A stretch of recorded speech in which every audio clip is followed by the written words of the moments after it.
We're gonna try this again. Almost Dr. Maria Beagle. Serial killer number 7. Yes. Rich Ramirez, and a little review of the Netflix special Night Stalker. Now, just to recap, and we tried to do this, and we screwed it all up. Your shit froze, and I didn't save my half, so we have to do this all over. But we were talking about my new sweatpants in the gym. Yes. And how they're so tight, because that's like the new style now, that I have to wear a long sweatshirt or a long t-shirt in order to hide my komasikama and my big ass. I got the Justra ass. You do. Know? I got the big butt. Too. Yeah, komasikama, or I like the word schmeckel. I like peachy. We grew up with peachy. Yeah. Unfortunately, probably it's more of a peachy than yeah. Yeah, you don't want that. I guess grown men don't want it to be called peachy. Yeah. I'd have to agree. All right. Yeah, so I say schmeckel, but it's just funnier that way. Anyway, so I go to the gym and I wear these long stuff so I don't, scare anybody. Not that I'm scaring but anyway. Okay. Rich Ramirez, this piece of shit. Let's start over. We could do a quick recap. Born 1960 in Texas from a Mexican-American family. Am I accurate? Pretty good. Pretty good. Yeah. He had how many siblings? I don't know. He was Mexican, so it's probably like 12 or 14. Oh, stop. But what we do know is Dad was an officer. I think I said a police officer. Yes. Yeah.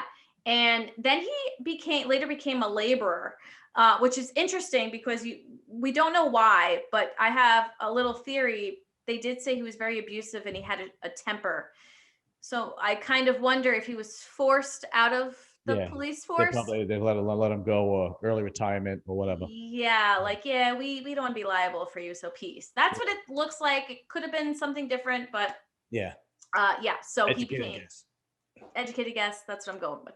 So he grows up in an abusive home. He's got an abusive father. Let's add salt to the wound. His upbringing is him hanging out with cousins. The main cousin is Miguel.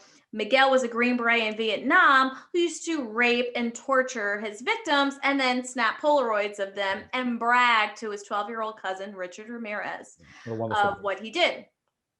So that's super. That's great for a 12-year-old boy to hang around with. Yeah. And my assumption is Miguel wasn't the only person that Richard Ramirez would hang around with. Mm-hmm. There were probably other Miguels. Miguel's hanging out with other Miguels. That's my guess. Right. So there's that. So, I mean, we have a really crappy upbringing from birth on. Right.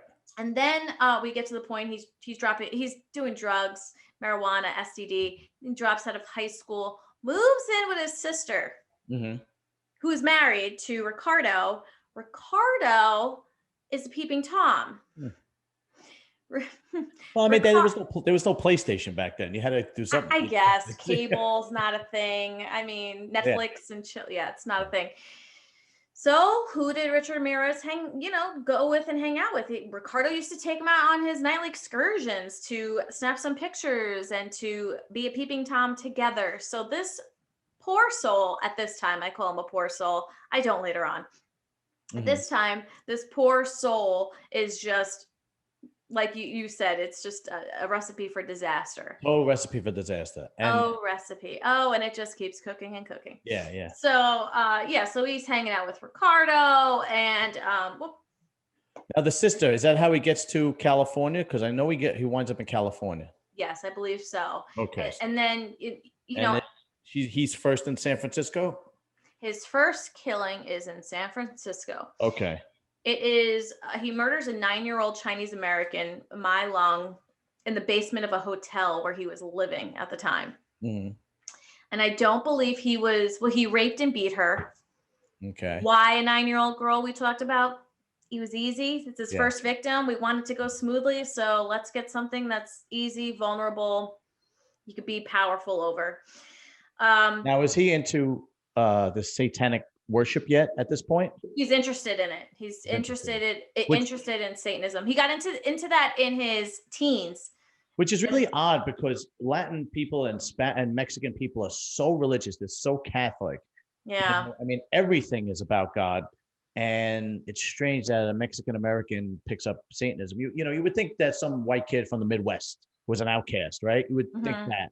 But a Mexican American, you would not think so. But no, you wouldn't assume that. But right. Anything's possible. Look how he grew up. I mean, just violence and just violence all around him. So they collected DNA with this killing, and he wasn't connected until later on. It wasn't until 2009 where they had the DNA match it, and so we got away with it. Pretty much, yeah. Wow. Yep. Wow. So that was his first one. Now we get into Los Angeles when really it begins. So we go from killing a 9-year-old girl in the basement of a hotel to now we're killing a 79-year-old woman in her own apartment. Wow. So now we're adding B&E and how does he kill her? Pardon? How does he kill her? He stabs her repeatedly while she's asleep. Okay, because he has random ways of killing people. He doesn't stick to one strategy. He's all over the map. Stabbing, shooting, raping. He kills somebody with a hammer, bashes their head with a hammer, one killing. Yeah. All over the place. Always at night, hence being called the Night Stalker. So these people a lot of times are sleeping. They don't hear him break easy in. Prey. Really, really easy prey. Yeah. Yes. Yep. All of these are in California. The next one's Rosemead, California. So he starts to get a little confident now, and now he gets a 22-year-old woman, Maria Hernandez, outside of her home, shooting her in the face with a 22. So he has like no MO, but they still were able to connect all these by, we talked about this before, the footprint. Right. He was always back then, that was his only piece of evidence was the footprint. Yes. And there's one pair of shoes. Via, is that how you pronounce it? Oh, Avia. Sorry, Avia. I don't even know if they make them anymore, but how do you only have one pair of shoes? I don't know, whatever. Well, he was on his own. Yeah. And, if you look up pictures of him, it doesn't exactly look like he cares about how he looks, how he dresses. Yeah, he doesn't look like someone who took care of himself. He seemed like he was just on a... He was very sloppy for a serial killer. Today he would have been caught within the first murder, after the first, and because extremely sloppy, blood everywhere, same pair of sneakers, DNA, but back then they didn't have any of that. No. And he went for a year. I mean, this is a year long, right? A year to a couple months. Yeah. So like we said, his MO is never the same. What really does him in is, first of all, the footprint, but that eventually goes cold where they have his footprint, but they can't find like the sales of the footprint or that shoe and his size. They know the size. They even think they have it down to the color and all this stuff, and they still can't get him. And later on, we talked about earlier is how there were survivors. He broke in there was a couple, and he shot them both, and they both survived. Yeah, that was the one that chased him out of the house. He took a bullet in the head and chased him out of the house. Wow. I mean, in the Netflix documentary, the detective called him a coward for it because he comes in while they're sleeping. The guy takes a bullet in the head, and the guy gets out of bed, chases him out of the house, and he runs away. Yes. You would think he'd be like, oh my God, like, no, he really got freaked. I watched this one movie one time, and it was called Derailed. Yeah, Derailed, with Clive Owen and Jennifer Aniston. I don't know if you ever saw it. I did. I think I fell asleep. Yeah, it's okay. So there was this one scene where one of the Wu-Tang Clan guys is in it, and he plays a friend of Clive Owen. And the story, he thinks Clive Owen rapes Jennifer Aniston, and he's trying to get money out of him, blackmail him. Yeah. Because he's married, and he goes to his friend. Who was the guy? I forgot what member of the Wu-Tang Clan, but whatever. He was in the movie, and the RZA, and the RZA says to him, he's supposed to be like an ex-con. The RZA says to him, look, rapists are usually weak. they're weak people. They're just, they're not tough guys. They prey on the weak. Yeah. And every serial killer we talk about, that seems to be the case. They either have to they look for an easy target, or they drug somebody, or they pick somebody they can easily overpower, so on and so forth. Yeah. That truly seems to be the case. Mm-hmm. Yeah. What's interesting is that 22-year-old he killed, which is his third victim, but during this year spree, we didn't know, pretending not to know about the little Chinese girl. Yeah. So the 22-year-old, it sounds like he didn't do anything to her. Didn't rape her, just shot her. He just shot her. Yeah. So like actually, you said, it sounds like it might be practice again. And she survived. It ricocheted off the keys she held in her hand when she lifted to protect herself, and it ricocheted. Right. And then a 34-year-old woman heard the gunshot and ducked behind and saw him. So now we have someone who's actually seen him. An eyewitness, right? Yeah. And what really did him in was that what people who saw his face, they had consistent sketches of each of these witnesses that saw him. So they had a good detailed sketch of him. And ultimately, what's interesting is he doesn't even know this. Like, they would post him on the news, and he was so detached from the outside world. He was not a sharp person. He was in his own head. He was living in a different world, because his face is all over, and he had no idea. Right. Yeah. He was not. Yeah. So it's very, very interesting. But the third victim he went after survived. And then another home invasion. And, like I said, it's always at night, hence being the Night Stalker. And this is a 30-year-old woman, Veronica. And what's interesting is, a lot of times serial killers have a type too. And we talked about this with different ages, but even, nationalities. Races, they're all different. Yeah, he was all over the map. If this guy wasn't if this guy wasn't so sloppy, and if he didn't murder so much in such a small period of time, he probably would have gotten away with it. Yeah. Because the other serial killers that were famous in the 60s, 70s, and 80s, the detectives knew what to look for. They knew how he killed them, what type of person he was looking for, so on and so forth. I mean, I think the Son of Sam, he only murdered brunette women or blonde women or something like that. Something like, yeah, you're all right. All the girls were dyeing their hair a different color, and they knew that but no, not in this case. He was anyone. He was all over. And like you said, right, he was sloppy, because there were a lot of eyewitness testimonies. When we talked earlier about the couple that they survived, he actually, it says here, he had burglarized that home a year earlier. Wow. Yeah. And he went back a year later to do what he wanted to do, and wow. No. Oh, you know what? This was a different home. I'm sorry. This was a different home that he went in a year later. They're not the ones that survived. He did kill them. We can't take you anywhere. Oh, I know. Wow. Sorry. Okay. Let's just hope my computer stays on. That was really me and the 371 subscribers forgive you. Thank you. 371. Well, I'm one of them. Oh yeah. Oh, 370. 370. Oh, okay. So go ahead. So, I mean, he's just, as much as he doesn't have a strict MO, he has a pattern, and it's always at night. He's either going to stab or shoot. He might rape, he might not. I mean, you keep going. We have 14 victims. I don't know if you want to go through each one, but no, let's not go through each one. But while this is happening, we have those two detectives that are like literally dedicated every ounce of their time, according to the Netflix special, The Night Stalker. So it's interesting. Of them catching this guy. So what's interesting is the younger gentleman at the time, he was like fresh. And he was so excited to be on this case because he was with a seasoned man. So basically, I don't remember their names. I know the younger man. One Italian guy and one Mexican guy. Yes.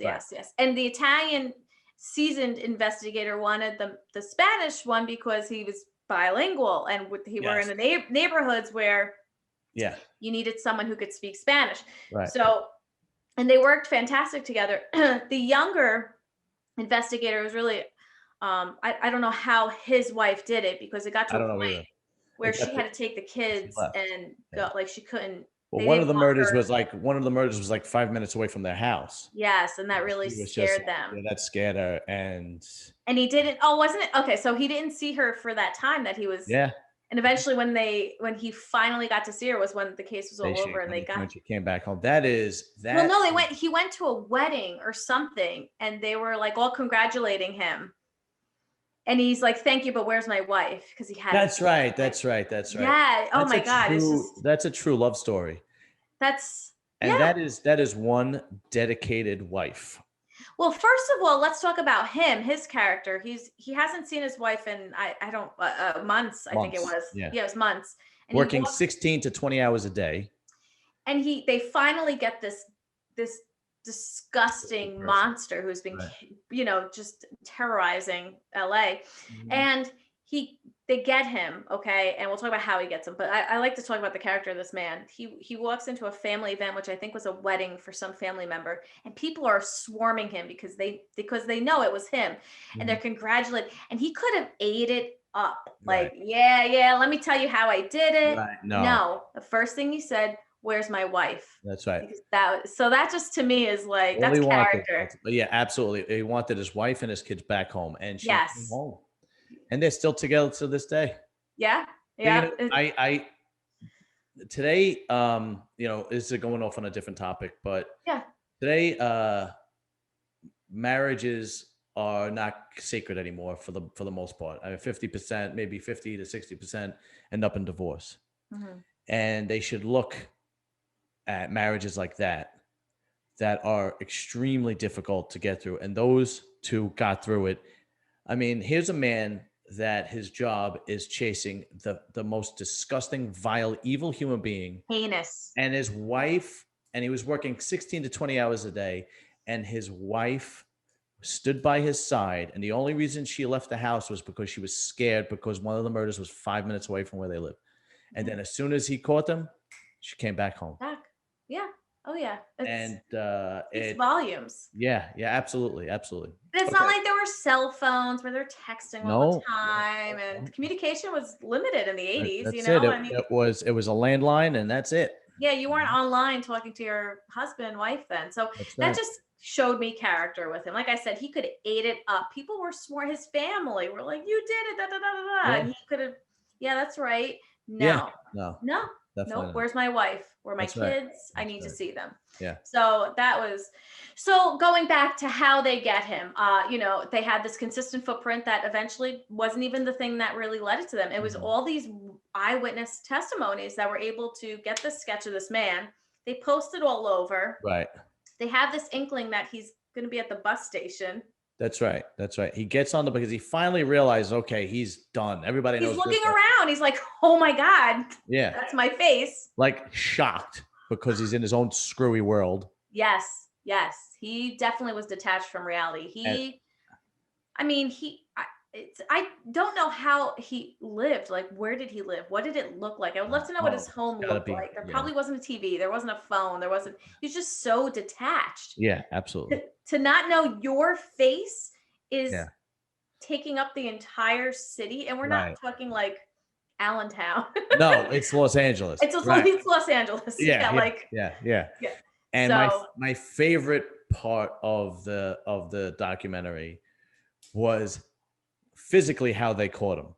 When he was mhm. on the bus and somebody ID'd him, and he ran off the bus and he ran through that neighborhood, and then they realized who he was because he tried to steal a car, Yep. and they beat the shit out of him until the That cops came. is street justice. Yeah. And he actually ran toward the cops. He was actually Yeah. yeah. Yes. And then when they arrested him, his head was all bandaged up because I think one of the guys hit him in the head with a like a steel bar or something like that. Jeez. Yeah. That reminds me of that scene in A Bronx Tale where the bikers come in, right? And Yeah. or any the old time Italian neighborhoods were like that, You But don't cause havoc in a yes, neighborhood that's that's predominantly populated by a certain demographic, a yes, certain yeah, ethnicity. Absolutely. Yeah. yeah, And you and just usually it's a don't. lower socioeconomic neighborhood. So it's usually like a black neighborhood, Spanish neighborhood, at the time, Italian neighborhoods. If I was in Brooklyn, if I was living in Brooklyn today, I'd be very scared of the Ukrainian or Russian neighborhoods. It's interesting. Definitely. Yeah, Definitely. yeah, Yeah. Because I have we're getting off on a different topic, but we'll get back to Rich Ramirez. I have yeah. a friend that I work with in at work. He's Ukrainian, and he, I believe, lives in, I want to say Coney Island, but I'm pretty sure it's Coney Island, which is now predominantly Russian and Ukrainian.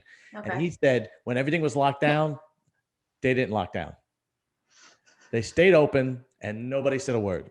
And it was nuts. It's They just, like close their eyes to it. We don't yeah, know what's going yeah. on over He was there. able to go get a haircut and I don't everything. know where you mean. Coney Yeah, Island? Where's yeah, Coney? yeah. Where's Coney Island? Not anymore. My God, you come over here in Jersey, and I'm sure it's the way in Pennsylvania. People pick up the phone. Oh, they're, Oh my God, we had people, there were neighbors ratting out their own neighbor, people ratting out their own neighbors during it's terrible. Thanksgiving. And it's like, mind your business, go in your house Yeah. and relax. Like, Okay. but anyway, The Satan lover, Rich Ramirez. So they finally catch him. they catch him. The neighborhood knocks the shit out of him. Yep. They catch him, and he goes to jail, and he becomes this national celebrity. And he's blaming Satan. I find it amazing that they didn't have some mental illness attached to him, that there wasn't insanity I mean, that he was of sound in mind. I find that to be amazing. I mean, he had a pentagram on his hand. Yes, yes. He would hail Satan. And so it's interesting and they might have done a vast amount of psychological evaluations on him. Yeah. So I don't know if he played it up. He, to me, didn't seem like a bright man. So I don't see much manipulation going on with him. I don't think he was capable of it. And it took them some time. It took them 2 or 3 years to actually convict him, right? They kept going back and forth and back and forth. Mm-hmm. Yeah, it wasn't until 1989. Yeah, and they arrested him. What year did they arrest him? 85. Yeah, that's strange. Who knows what the process is like, whatnot. But when they finally he was actually sentenced on my parents' anniversary. Oh, really? Wow. Not the year they got married, but the date, November 7th, he was sentenced to the gas chamber in California. And during that trial, he eats it up. He's got fans coming. Yeah. He's got girls that are in love with him, which is Wikipedia does talk about a romantic relationship he had. Yeah, he had plenty of girls sending him pictures and whatnot, and he used to walk in with an air about him, and he had sunglasses on, like he was some kind of celebrity. And I did a video on women that are interested in women that are infatuated with criminals and prisoners, because there's another Netflix special called The Family Next Door, and it was about Christopher Watts, who kills his wife and his 2 kids, and he gets life in prison. And there are women that adore him, send him pictures, write him notes, and it just baffles me. So I did some research. I did one on it, and I'll make sure to put it in the link in the comment section. Yeah, that'd be great. People want to see it because somebody actually, there's an Australian author who wrote a book about this whole dynamic, and when you read the reasons why, it's really, she pretty much hits the nail on the head.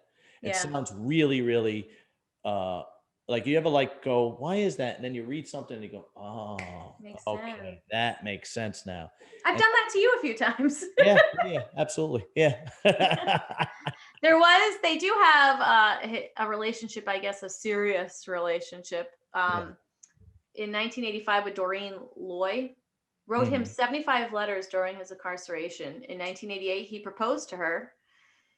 And they were married in 96. How do you propose while you're in jail? I mean, what do you? I mean, I've heard stories of proposals in jail, and that doesn't necessarily surprise me as much. More so, it's who these women choose to marry. We talk about Manson, him. The only one I understand is Bundy, because Bundy was super good looking and always said he was innocent, like Right. until late, I Yeah, think, till it end. just blows me away. And So to this make guy, to make it even worse, he gets sentenced to death, but he dies of cancer in 2013. it sucks. And like Yeah. nobody even got any kind of satisfaction. Well, the only satisfaction they probably got was knowing that he was the one and that he was incarcerated. That's it. So That's there it. is some satisfaction. He's not on the Yeah. streets and stuff like that. And Yeah, I but agree. You're right about that. yeah, I but mean, I brought up before too how it's so disheartening. If I was a family member of a victim, and I mhm. hear these women are infatuated with him, and there's just at least that one woman, wrote him and he proposed to her and they get married. It's just I would have so many feelings. I would have this anger and rage inside of me, like that is the person who killed my family member, Well, what are you and you infatuated? love Yeah, him. yeah, You right. Yeah. There's got to And be. then I would love to see if we, the book that I read. Well, I wrote I read a review of the book. yeah, It didn't go into the women themselves. It went into basically why these women are infatuated. I would have to believe that these women are damaged women. I can't believe that any yeah. rational human being would want to waste their time in their life with a criminal that's locked up in prison. No, a lot of times you're fascinated by who they are, and you Right. want to do an interview or you want to talk to them. There's so many Mhm. questions I have for so many serial killers. It doesn't make me love them. There The is form no of love. effect. There's no love. So, mental health, I know we talked about it, Go ahead. described as a made psychopath. And that's what we got to is, you know, uh, Right. everything he grew up to be, a made psychopath. And they did say schizoid personality, a lot of delusions, which, like we said, detached from the real world. And that's so schizo. And he had that. So it's interesting. He still got death Yeah. having that mental illness, but I guess they were able to prove that he was sane, Yeah. even though Probably. he had Those mental two health. detectives Amazing. don't get enough credit. No, The, who did the Italian guy? Who did he catch before? oh, the strangler there, Oh, the Hillside the Strangler. hillside strangler. Yeah. Hillside. Okay, so we got But the the yeah, because those even back then the media should have been praising these two hmm detectives instead of harnessing it, instead of dwelling on this disgusting human being. yeah, Those two detectives, if you think about it, they had nothing. They had a footprint and eyewitness, and they were able to figure it out. yeah. Today, with them, what took them 2 weeks to put together, they could probably put together in an hour. hmm And they just don't. Even the Netflix documentary Night Stalker, when people talk about this, still talking about Rich Ramirez. Those two detectives need. I mean, they literally should be national heroes Yeah, because they I did agree. not stop until those were true police officers. To work with such little, and like Yeah. I said, even we could talk about technology all day and talk about DNA and talk about Mhm. CSI, the crime scene investigators. I mean, it's not like the show. That team of 5 is really a team of 100. There's a team of Right. 20 on footprints alone, and a team of 20 on Right. tire track. There's just so many that's involved when it comes to the forensic science. Mhm. Back then, they didn't have that. So we could talk about technology, but even just to have communication between departments and between other police officers, and it was, you better hope they're not busy and they have call waiting. Like Yeah. it, Right. it's not like you text or email and be like, hey, we got this news, what did you get? Even communication takes a while. They were able to do this in a year, little Yeah. over a year. They got him, so it's Right. amazing. Yeah. And the Spanish detective even said, I don't want to see any more harm. Was it the Spanish guy or the Italian guy who said, I don't want to see anybody else Find their killed? names. Yeah, right. I'm gonna look it up now while you're doing Okay. it, Okay. just so we can be a But little I don't know if it was the respectful. Italian. I think it might have been the Italian detective. I'm not sure, but His name was Frank something. that's right. It was Frank something or other. But they said, I don't want to see anybody else get killed, but they almost had to wait for somebody else to get killed to get more clues because back then the technology was and the science was not very advanced like it is today. Yeah. No, you're right. Frank Salerno Okay. and Gil Carrillo or Gil, that's Carrillo. right. That's right. Gil. Gil. Yeah. Carrillo, probably Mhm. 2 L's. Yeah, so Frank Salerno Frank and and Gil. Gil Yeah, that's right. Carrillo. Yeah, Gil and Frank. those two, Gil and Frank, should be national heroes Yeah. because the amount of time they dedicated to catching that monster. But if it wasn't for those two, he would have continued for God knows how long. Because if you're really interested in that, you would be amazed by one of the most interesting early criminal profiling cases was on the Mad Bomber. Who? The Mad Bomber. The Mad Bomb. Wait, what year And it time was frame this, was that? they went there was bombings in the 60s, I think in New York. And they went to the psychologist, and the psychologist was able to with going through all of the paperwork and the evidence they had and looking at the bombs he used, he Mhm. was able to tell you how tall the man was, Really? where he worked, possibly what his job he had. Not the job he And he's had, like, right? if you were to arrest him, he will wear a double-breasted suit. Really? Oh, it's amazing. You have to look it up. Oh, yes, yes, yes. So it's, yeah. Yeah, I'll check it out. The Mad Bomber in the I 1960s. believe it's the Mad Bomber. I'll check it out. Or yeah, I think, let me look it up. But yes, so hearing how you were talking about these investigators and what they had, Mhm. imagine but further, and the psychologist was able to Yeah. use, there was no profiling. Profiling didn't happen until the 70s, and it was very amateur. Right. Look at Mindhunter. So this guy was able to just read the evidence and to go from there. Amazing. Yeah. George Peter Moletsky, the Mad Bomber.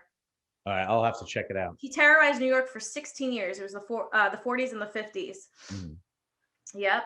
Yeah. And very, very interesting how the psychologist was able to profile that with nothing. Well, I think nothing, but it is nothing compared to what they have today. Absolutely. Oh my God, I know. Yeah, exactly. He was just education and intuition, and yeah. so today it's a whole different story. But yeah. okay, so Rich Ramirez dies of cancer in 2013, and he still goes on to have some type of celebrity status, so much so that he's in characters of television shows and movies. And I don't know if you watched the show American Horror Story. Oh my God, everyone tells me to watch it. I have to. I guess I have. I'm in the middle of Schitt's Creek right now, but maybe my wife loves that show. Oh my God, it's so funny. It's hilarious. But I do have to watch American Horror Story. But an American Horror Story, some seasons are better than others. But American Yeah. Horror Story, the last season, it was called 1984, and they have a Night Stalker, Rich Ramirez character in it. Yeah. And of course they have the guy that looks like him, and so on and so forth. And it's amazing how, look, I understand that it's called American Horror Story, but you don't see a NYPD or an LAPD doing a show with a Gil and Frank Salerno character. Mm-hmm. And those guys should have some, they should have some kind, I hope they have some kind of plaque or medal or something. Yeah. Because without them, they would have never caught this guy. And the persistence you'd have to have. I feel like there are two types of people in this world when it comes to this stuff, and it's either like, forget it, we're never gonna find them. I can't anymore. Right, I can't take it. I'm done. They get burnt out. They have to be as obsessed as the killer. That's what I was getting at. That perseverance and that obsession, and yes, to be that obsessed, as obsessed as the killer in order to find yes, and I feel like, so profile yourself. What do you think you would be? Do you think you'd be like, I'm done? Yeah. Totally. I would never work 16, 20 hours No. I don't think I could sleep. I think No, I'd have to no, I keep. would never. Even at work, we'll be at work and I'll be working on something, and I'll be like, all right, well, we need this part. All right, go with it's called 5C, and that's where all the Yeah. parts are. And I'll go down there and oh, we don't have it. Well, this job's not getting done today. I don't even think of another part I could use. I go, well, Yeah. I guess that's not happening. Days in, days out. Yeah. No, I think I would. I think I would probably. I would probably lose sleep. Like we have to do daily notes at work, and some people are like, "I'll finish it tomorrow." I can't. I can't. I gotta get it. I don't want to deal with it tomorrow. I just want to get it done. And my husband's actually the same way. If he starts a little project that he thinks is going to take a week, it's done on the weekend because he can't leave it. Oh, okay. So there are times I'm like, "Good night," because I know you're going to be a while, so I'm just going to go to bed. Yeah. Funny story. Funny story quickly. Not a Rich Ramirez story, obviously. Yeah. But most people want to believe that they are better than what they are. I truly believe that. They really want to believe that they are more than what they are, better than what they are. I am the type of person that can easily tell you my flaws in about 12 seconds, right? You broke up. I'm sorry. What'd you say? I said, I am the type of person that could easily tell you my flaws in about 12 seconds. Oh, okay. Okay. So I used to work with somebody here. I don't work with him anymore. He got transferred to another plant. But I used to work with somebody who was in the reserves. And for a long time, he was in the military. And then when he got out of the military, he was still in the reserves, which he didn't have to be because he was, I don't know how long he was in the military for, 10, 12, 15, something like that. And then he went to work with us, and he was still, go in the reserves, and he was getting deployed. And he was getting deployed and going to Africa. Okay, help me out here. He had to protect the ships that were off the coast of Africa, Somalia. Okay. Because of the pirates. Yeah. Okay. So I actually said to him, I said, you're one of the rare people that doesn't just talk the talk, you walk the walk. I was like, people want to believe that they're patriotic and they're a better person, but you don't have to do this, and you do it. And he's like, thank you very much. I said, of course. I was like, look, the majority of people talk and they just, they talk and they really don't do it when it comes down to it. But you walk the walk. And the best part was he kept it to himself. He really didn't brag or anything like that, so on and so forth. He did it, right? So after I praise him for it, he takes his phone and he looks up this video, and it's about a 10-minute video. And he goes, here, this is the type of ship that I'll be protecting. And I look at the phone and I look at the time, it's 10 minutes. And I go, I don't want to watch this. Scroll. Yeah. Can you just take the compliment? Because I really don't want to watch this. Can you screenshot the ship and just send me a picture? Yeah. I'm one of those guys I was talking about that don't want to, Yeah. I believe what I said about you. So that's good enough for me.